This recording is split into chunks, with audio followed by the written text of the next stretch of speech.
Alright guys, TacticalRab back again today. Hope you're all doing well and enjoying your day so far. Welcome to the very first Championship Sunday of the season. Lots to dive into today. Gunless getting into some drama on the timeline with aBeZy, and OpTic's reaction to their surprise defeat yesterday to Los Angeles Thieves. Very much intrigued to your thoughts in the comment section below. If you enjoyed the video, hitting the like button is the best thing you can do. Top of the channel reach new people, and please do subscribe as well if you have not yet already. Loads you guys are not going to want to miss, I'm sure, over these coming days. Firstly, this of course the legendary already iconic image, Arcitys flipping off the fan from last night. You can kind of see it's a New York jersey having a go for some reason here, and as Clay says, whoever's talking trash to Alec with a Subliners jersey on, you better take that off right now. Do not be toxic, because of course New York, they're one of the very four teams, the only four teams to make it through to the Championship Sunday, a surprising four teams at that. Of course, just 2 series victories from now will win the team the tournament, hoist them the trophy, even though the CDL hasn't done the greatest job actually giving out trophies the last couple of years. There probably won't be one, but maybe they can improve that for the coming season. This also from the flank right, because LA Thieves versus OpTic, that was well, maybe not the series of the day, but it was a very entertaining one. I mean, there was some cracking series yesterday. The FaZe Surge one still stands out as kind of remarkable, but I mean, still, this series was great. Of course, JCap didn't really need to make a roster change right in the middle of this series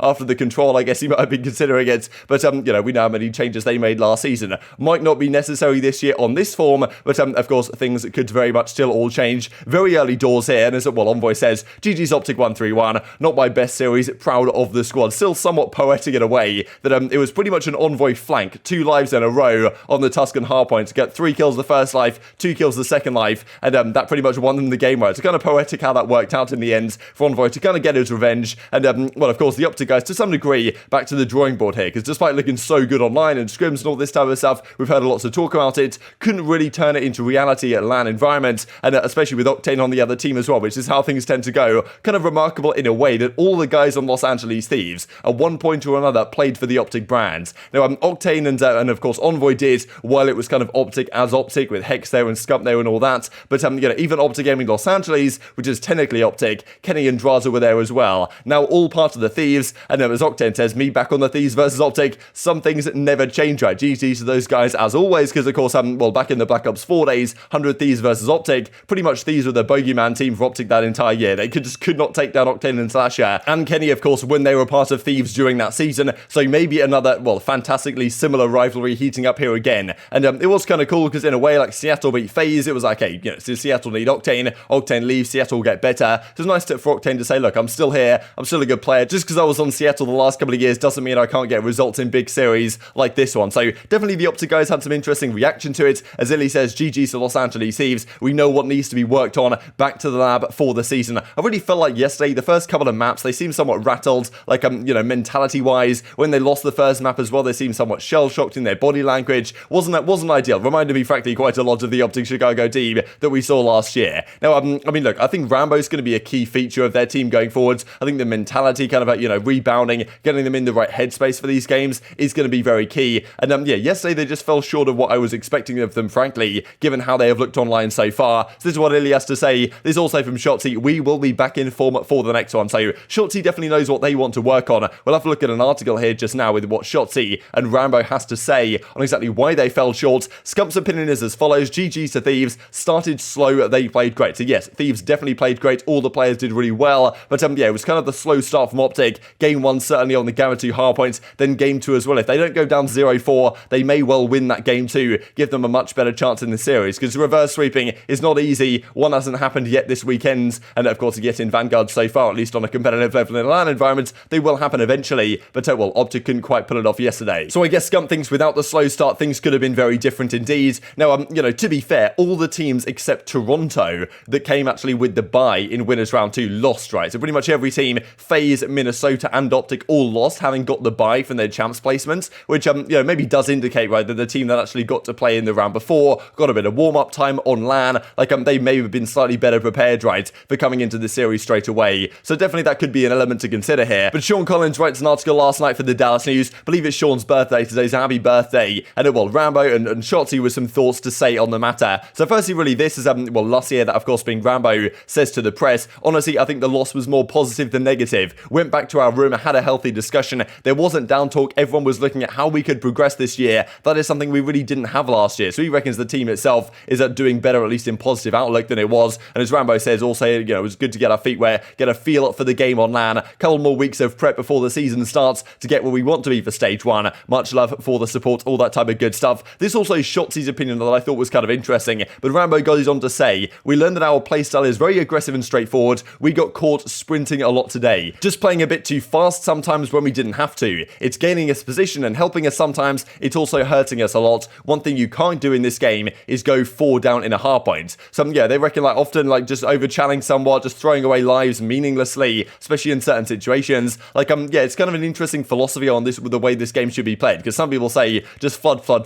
like you can make it work. But with a 3.5 second respawn delay as it is right now, and just the way the spawns work, if you go 4 dead, like that's pretty much game over for you. It can be in certain situations. So definitely Rambo would like to see a little bit more patience. And I mean, this is what Shotzi has to say as well. I thought was interesting that well, Texas, OpTic, that being a bit sporadic in this series. We weren't working as a team that much. In certain scenarios we were, but we seemed to rush things a bit too much. We just need to slow down, do the things that we practiced. The match we seemed a little too frantic. So that's the thing. Maybe it's a mental game thing, that there were some first match jitters, I think, there for the OpTic guys. And well, it didn't work out in their favor. Of course, a perfect time to get those out the way before the season begins. But you know, it's always nice to win at the end of the day. Now, this is what Gunless had to say. Thought a very interesting tweet, and credit to Gunless in a way for actually leaving this up, because he was catching a lot of flack for this. So fair play to not deleting it. A lot of pros would have, well, backtracked, I guess, and deleted it based on some of the replies. But as he says, hey guys, since nobody on the stage wants to tell you this event legit means nothing and is being used to find all the bugs and problems that plague our game so it doesn't happen during the real season. Thank you for coming to my TED Talk. Now look, fair enough. The second part, I guess, is great. Yes, it's being used to find all the bugs and problems that plague our game. Fair enough. Does it mean absolutely nothing though? I would argue definitely not, because well, the fans want to watch it. I don't really understand this perspective from the pros. It's like, do they want to make the game unwatchable by getting rid of snipers and then tell us the events mean nothing anyway? So why would we watch, right? Surely the pros want us to watch the event. So telling us it's meaningless is not particularly helping that. So I don't really understand the whole angle, really. And of course, there's people,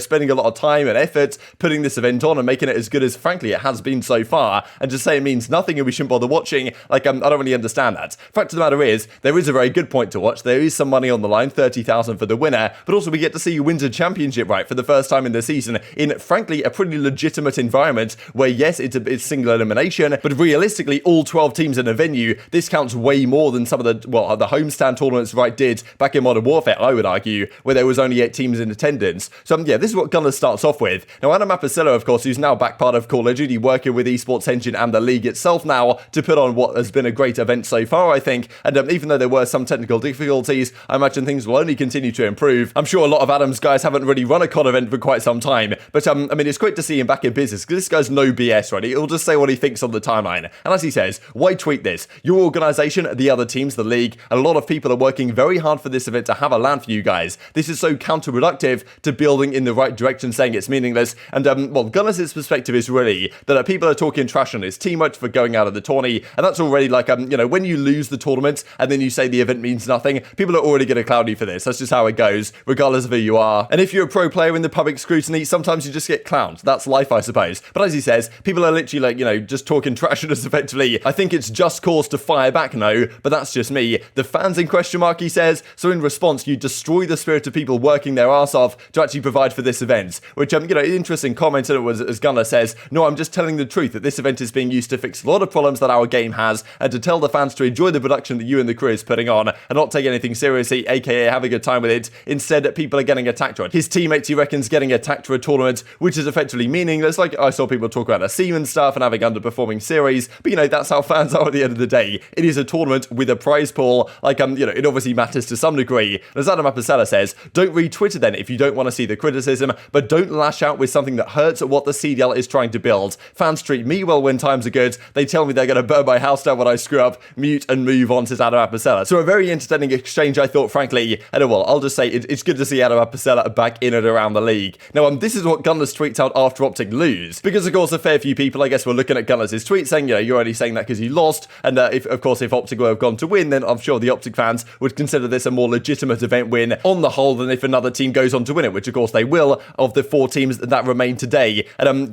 looking at that tweet right now, as he says, just like that, I'm not bad anymore for losing this event. As Simp, I guess, it's got hyped that because OpTic lost, now maybe the pressure's off him to some degree for losing in the very first round. Bench well the CDL fans, save me a seat, says Simp. So definitely he knows that he's been catching some heat lately. And well, in fairness, so was Gunless for this whole affair that went down last night. Speaking of Los Angeles, Guerrillas thought this was kind of funny, right? Because so to Rokkr. Of course, well, they initially tweeted this out. I'm not sure we looked at this tweet. There's so much in the timeline, it's tough to keep up, frankly. But they were kind of clowning LAG for getting first rounded, and in fairness, at least LAG lost 3-0, or lost 3-1, sorry. And well, Rokkr got 3-0 bopped by New York straight out of the tournament yesterday, so thought this was kind of funny, all things considered. This also from Nadeshot, when it was just good to see, really, that because Nadeshot's had a tough time. Like we saw not too long ago, really, he was talking about that he kind of regretted the investment he even made in the CDL in the first place when all the negativity was coming through. But it seems like finally things might be coming together for the Thieves this season. They obviously had a great performance yesterday. Definitely won't necessarily tell the story of the season, but you know, they're obviously here to the Championship Sunday. They could still win this event, and it would count to some degree in the community's eyes going forwards. Of course, only 2 series remaining to, well, take a W. The Nadeshot's, of course, been waiting for quite some time here with this Call of Duty team he built when, of course, he returned. This also I thought was kind of funny from Formal. I'm a big Major Maniak fan. Guy just dropped plus 15 for the L. That was the game 1 Bacage hardpoint. He went 41 in 26. The first thing he probably said, all good, unlucky. These guys like to play at A-bomb, right? Just keep moving, he says. Some respect to Major Maniak, I guess, in his mindset, but well, still got 3-0 in the series at the end of the day. And this then is the schedule for the Championship Sunday. So here we go, 4 p.m. Eastern. Thankfully it ends slightly earlier today because only 3 series, unless these ones drag on and there's technical issues. But Surge versus New York, like, look, I'm really excited about both these teams. New York looked great the first couple of days, so did Surge. Like, Surge are 6-1 in map count so far this tournament. Like, look, New York looked fantastic yesterday against Minnesota, but it's just tough to look past Surge right now, right? They've got the young talent, they've got the momentum with them, and yes, New York have the same, and you could easily predict them to win, but look, Surge took down FaZe. It's tough to look past them in this series, in my opinion.